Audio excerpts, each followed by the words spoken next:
I wanted to keep the choice of poems very kind of happy and positive, but I thought I'd read one poem that isn't.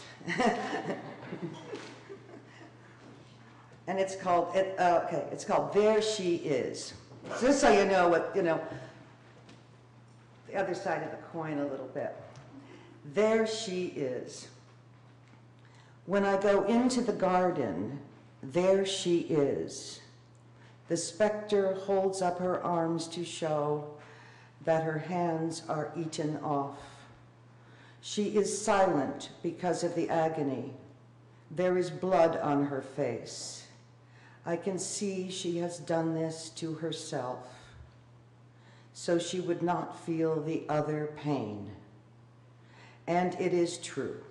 She does not feel it. She does not even see me.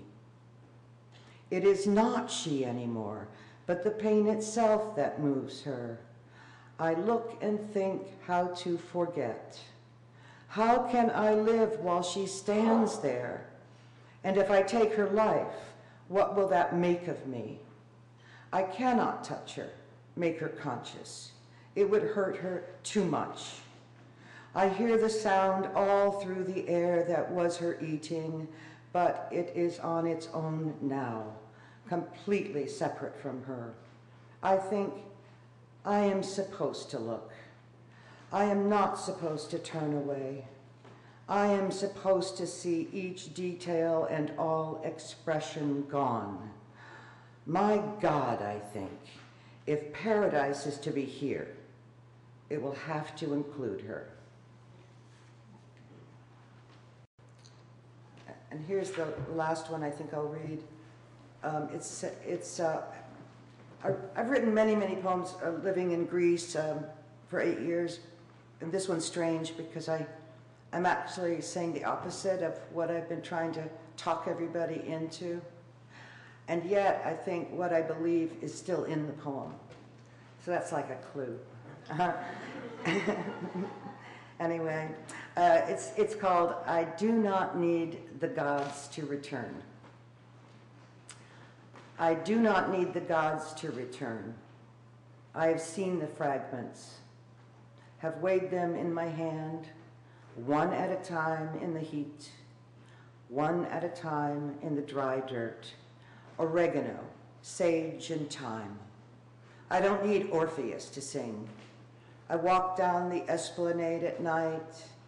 I pass one loud bar after the other. On the left, the sea, bigger and stronger after dark. Orpheus put down his lyre centuries ago. Who knows what the women believe now that they are not guarded? Who can tell if it is easier now? The wide fig trees shade me either way. It has been suggested that we should go back to the source, the rain and fire that gave birth to all of it, the paintings on jars, burnt things, and Aphrodite so much like a queen, the cracking of almonds, the plowing of the fields, the broken libation cup unbroken. I don't need the old gods to be believed, no Orpheus to sing again. I want to thank the Jacksons one more time for another reason.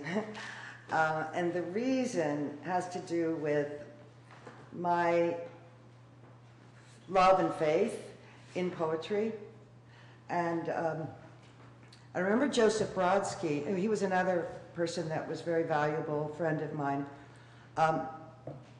who liked to use the royal we, like as in we are pleased, things like that. But he just said flat out, simply, poetry is the greatest thing in the world. And I want to thank you for being a part of what I think is the greatest thing in the world. Thank you very much.